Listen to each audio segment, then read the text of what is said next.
Hello, friends.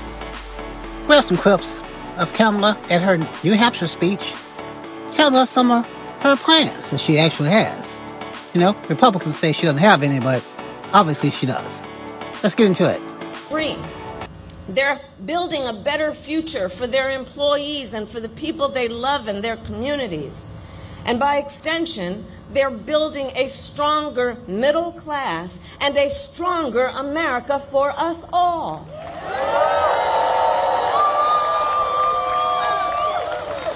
And so all of this is why, as president, one of my highest priorities will be to strengthen America's small businesses. And here I am in New Hampshire to announce a few elements of my plan to do that.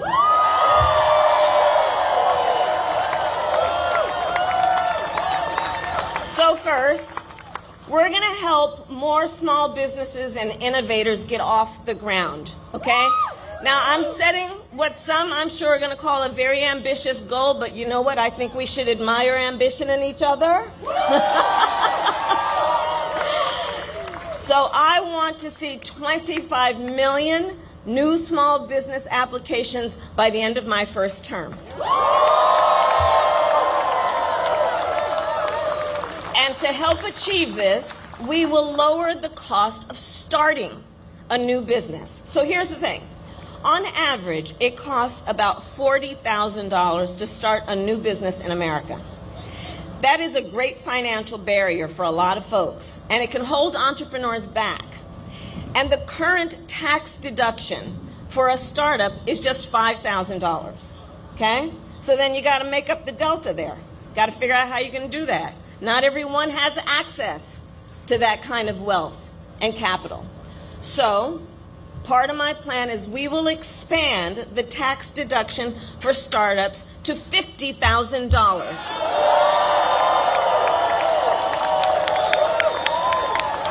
It's essentially a tax cut for starting a small business. Second, my plan will help existing small businesses grow. We will provide low and no interest loans to small businesses that want to expand. And we will, and this is very important, cut the red tape that can make starting and growing a small business more difficult than it needs to be. More difficult than it needs to be. For example, we will make it cheaper and easier for small businesses to file their taxes. Similar to how individuals can take a standard deduction. You know, I said to my team, kind of like, now I'm going to date myself again because they no longer do it, but kind of like, you remember the 1040 EZ? Like that kind of idea, right? Like, let's just take away some of the bureaucracy in the process to make it easier for people to actually do something that's going to benefit our entire economy. Third, my plan will invest in small businesses and innovators throughout America. And here's why. We know that talent exists everywhere in our country, from rural towns to city centers. But not everyone has access to the financing, to venture capital, or expert advice. It's not that they don't have the skills. It's not that they don't have the work ethic. It's access to these resources. So under my plan, we will expand access to venture capital. We will support innovation hubs and business incubators. And we will increase federal contracts with small businesses. And we will have a particular focus on small businesses in rural communities, like right here in New Hampshire.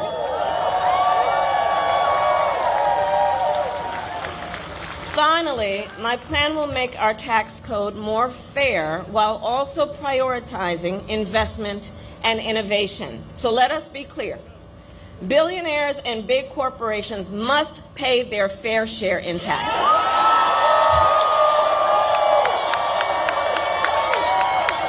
Because here's the thing, it's just not right that those who can most afford it are often paying a lower tax rate than our teachers and our nurses and our firefighters. It's just not right. It's just not right. So that's why I support a billionaire minimum tax and corporations paying their fair share.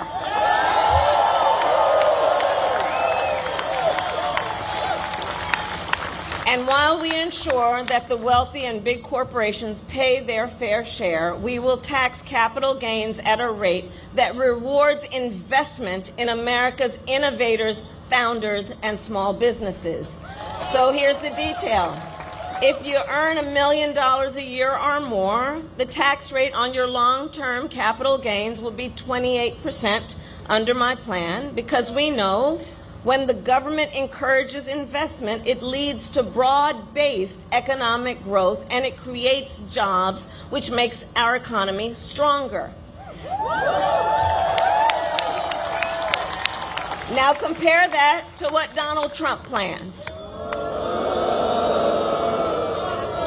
He intends to cut off federal programs that give loans to small businesses. He plans to give billionaires massive tax cuts and to cut corporate taxes by over $1 trillion, even as they pull in record profits.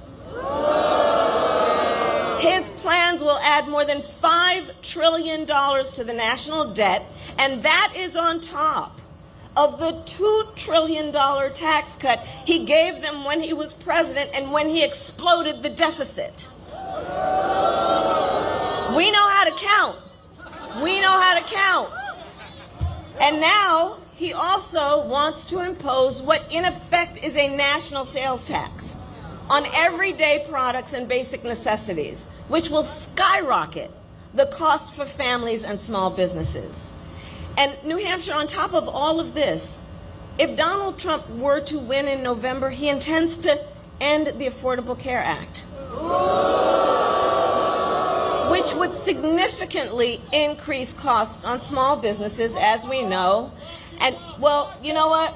The courts are going to handle that, and we will handle November. How about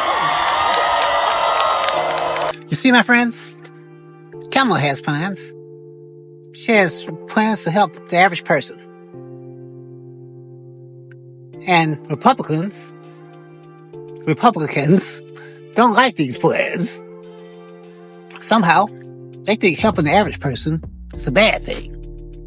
You know, they're always giving tax breaks to people who don't need tax breaks. And it's supposed to trickle down. But somehow, it never really trickles down. But every time they get in office, every time they get enough power, they get themselves tax breaks. So, don't fall for it again, please. Do not fall for it again. Thanks for watching.